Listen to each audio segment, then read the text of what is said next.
Should I just go straight off? Is everything okay?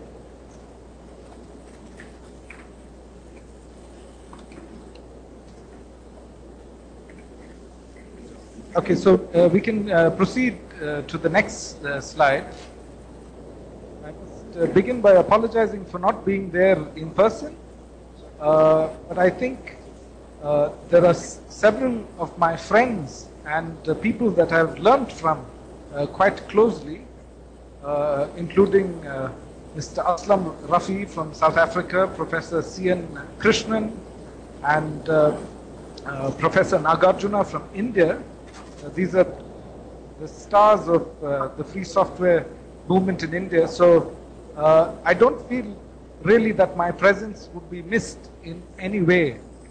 And this first slide in particular, which talks about key motivations, I think Professor Nagarjuna and Professor C.N. Krishnan would make a much better argument for many of the points that are raised on this slide. So I wouldn't go into any of them. You can quickly read through them. I will skip straight away into the next slide. Could somebody change the slide now, please? So if we are to look at free and open source policies, and in the year 2010, significant progress has been made over the last 15-20 years across countries, and an American institute called the Center for Strategic and International Studies annually publishes a report on government open source policy. This year they say that they have uncovered 364 free and open source policies across the world. And what they note in their study is that initially the reason to embrace free and open source software was mostly political and had connections with questions of national sovereignty. But then, if you look at the reasons why countries are adopting free and open source software, it's much more to do with practical reasons. Proprietary software does not seem to be a practical option anymore. In many, many areas, free software is the only way to go. In terms of the timeline, it's interesting to note that there were two surges in adoption of free and open source policies. This is in 2003 and also between 2006 and 2007. And there are several reasons why this happened.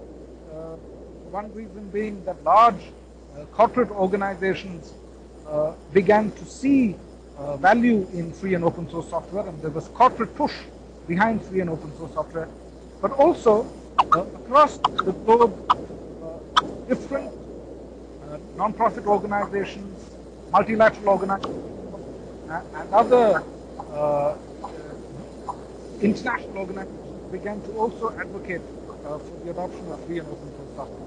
If you look at the graphics that will appear on the next slide, you will notice that leadership is mostly missing in the Middle East, and that is indeed a challenge.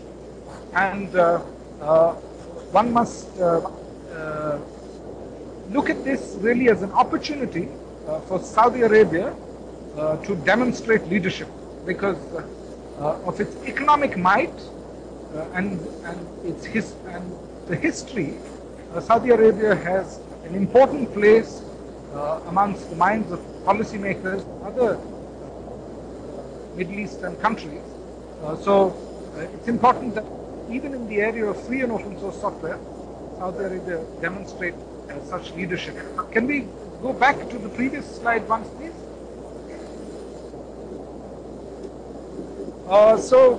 Very quickly, if one were to divide up these policies, you would notice that either the policy was particularly pro-force or in some countries, and of course those countries aren't listed in this total of 364, there are countries that have IT policies that are anti-force, and then there are also countries like India which remain silent about this question. There does not seem to be really an official force policy. There are other types of policies which support forced adoption, but there is no official forced policy. In a couple of states and union territories like Kerala, Tamil Nadu, and New Delhi, there are some type of forced policy or procurement policy which has led to the adoption of free and open source software. Can we move 2 slides forward now, please? 1 more slide. So I think the thinking, no, one slide back. Yeah, the right side. Thank you. I think the thinking these days is that a single free and open source software policy is no longer sufficient in order to ensure that free and open source software grows in a particular nation. There is a range of things that we need to worry about, and I'll go through them very quickly. The first is, what are the different international IPR treaties or even regional fair trade agreements that are being signed by the country with other either regional trading blocs or other countries. This is very important, because if we sign the wrong free trade agreement, then it would become particularly difficult for free software to blossom and grow within a country's industry or civil society.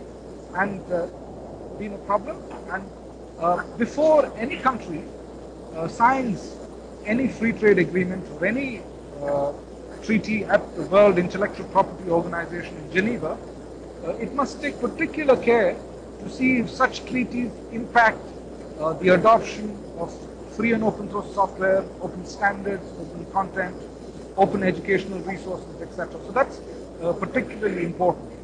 And the other policy components that are connected to law are copyright law, patent law, IT law, competition law, and tax law. These are previously people usually focused just on copyright law, but today we know 10 years down the line that it is important for us to focus on a whole range of laws, and only if these laws are configured correctly does free and open source software grow in a particular country. Going on to policies, I will go into some of these laws in a bit of detail in the next couple of slides, but before that, let's go through the other components in the policy, the overall policy framework.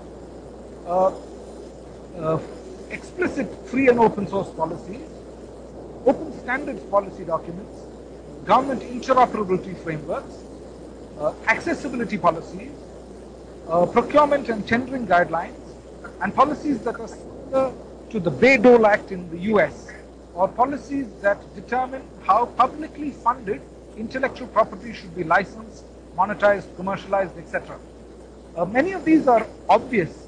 Let me just reflect for a few moments on one or two of these particular policies. The first is accessibility policies. Accessibility policies which mandate the use of web content accessibility guidelines in order to ensure accessibility to the disabled is particularly important, and even though explicitly these policies don't look like open standards policies, they are indeed open standards policies, because the disabled in particular cannot afford fancy and expensive equipment.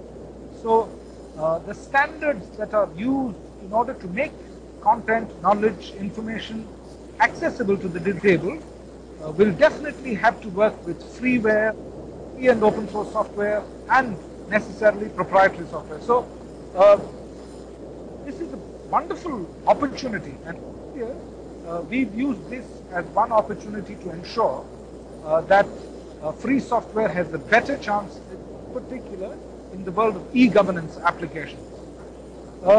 With the Bayh-Dole style legislations, again in India we have an act that has been, a bill that has been proposed. It is called the Protection and Utilization of Publicly Funded Intellectual Property, the PubFIP bill. The first version of the bill was in terrible form. It would not allow any researcher based out of a government research institute to license their software outputs,